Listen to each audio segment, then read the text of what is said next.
జూబ్లీహిల్స్ హోటల్లో అధికార పార్టీకి బుద్ధి చెప్పడానికి సిద్ధంగా ఉన్నారని హరీష్ రావు అన్నారు. అధికార దుర్వినియోగంపై ఎన్నికల కమిషన్ దృష్టికి తీసుకెళ్లినట్లు తెలిపారు. సమస్యాత్మకంగా పోలింగ్ కేంద్రాల్లో కేంద్ర బలగాల్ని మోహరించాలని కోరుతూ ఆయా బూత్ల వివరాల్ని సమర్పించినట్లు వెల్లడించారు. ముఖ్యంగా మహిళా పోలీసు అధికారులు, ఆశా, అంగన్వాడీ వర్కర్లను ఆయా చోట్ల నియమించాలని కోరామని అన్నారు. మహిళా ఓటర్ల కోసం ప్రత్యేక కౌంటర్ ఏర్పాటు చేయాలని విజ్ఞప్తి చేశారు. నకిలీ ఓటర్ కార్డులు తయారు చేశారని, ఇందుకు సంబంధించిన వీడియోలను ఎన్నికల అధికారికి ఇచ్చినట్లు తెలిపారు. అలాంటి వారిపై చర్యలు తీసుకుంటామని ఎన్నికల సంఘం నుండి హామీ వచ్చినట్లు తెలిపారు.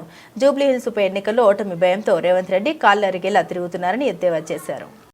మా దగ్గర స్పష్టమైనటువంటి వీడియో ఆధారాలు కూడా ఉంటే వారికి చూపించడం జరిగింది. ముఖ్యంగా ఫేక్ ఐడి కార్డులు ఇబ్బడి ముబ్బడిగా ఏ రకంగా ఫేక్ ఐడి కార్డులు తయారు చేశారో ఇప్పుడే వారికి సుదర్శన్ రెడ్డి గారికి, మన రాష్ట్ర ఎన్నికల అధికారికి ఈ వీడియో కూడా చూపించాం.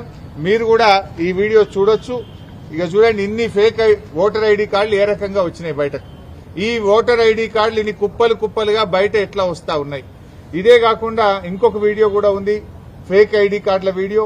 అది కూడా వారి మొబైల్ కు పంపాం, వారికి చూపించాం. చూడండి, కుప్పలు కుప్పలు, గుట్టలు గుట్టలుగా ఫేక్ ఐడి కార్డులు ఈ రోజు బయట ఉన్నాయి. ఈ గుట్టలు గుట్టలుగా ఫేక్ ఐడి కార్డులు ఏ రకంగా వచ్చినాయి, మరి ఎన్నికల అధికారులు, పోలీసులు ఏం చేస్తా ఉన్నారు, ఈ ఆధారాలన్నీ వారికి చూపించాం. చూపించడమే కాదు, వారి మొబైల్ కూడా పంపాం. ఎలక్షన్ అబ్జర్వర్, ఇతర రాష్ట్రాల నుంచి వచ్చినటువంటి ఎలక్షన్ అబ్జర్వర్స్ కూడా ఇవన్నీ కూడా ఇవ్వడం జరిగింది.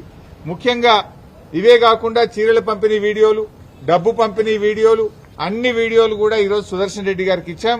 వారైతే మాకు ఈరోజు చెప్పారు, తప్పకుండా మేము యాక్షన్ తీసుకుంటాం, ఆ అధికారుల మీద చర్యలు తీసుకుంటాం, అవసరమైతే స్వయంగా నేనే విజిట్ చేస్తానని కూడా చెప్పారు. ఇలా యూసఫ్గూడలో కాంగ్రెస్ పార్టీ కార్యాలయం నానుకోనే పోలింగ్ బూత్ ఉన్నది. అసలు కాంగ్రెస్ కార్యాలయం అనే షిఫ్ట్ చేయాలి, పోలింగ్ బూత్ అనే షిఫ్ట్ చేయాలి. గోడనే అడ్డం 100 మీటర్ల లోపు కాంగ్రెస్ పార్టీ కార్యాలయం ఉంటే మీరు అక్కడ ఎట్లా పెడతారు polling booth? Either you shift the polling booth are shift the Congress party office అని దాని ఆధారాలు కూడా వారి ముందు పెట్టడం జరిగింది. ముఖ్యంగా కొన్ని సెన్సిటివ్ బూత్స్ ను గుర్తించి అక్కడ పోలీస్ ఫోర్స్ సెంట్రల్ బలగాలు పెట్టండి, సిఆర్పీఎఫ్ బలగాలు పెట్టండి అని చెప్పి ఆయా పోలింగ్ స్టేషన్ల వారీగా వివరాలు కూడా ఎన్నికల కమిషన్ కు అందించాం.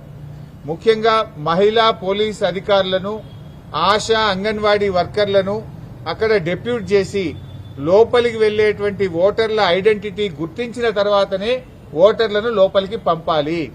అది ఎవరైనా సరే అందరినీ కూడా ఓటర్ ఐడెంటిటీని పోలింగ్ స్టేషన్ బయటనే గుర్తించాలి.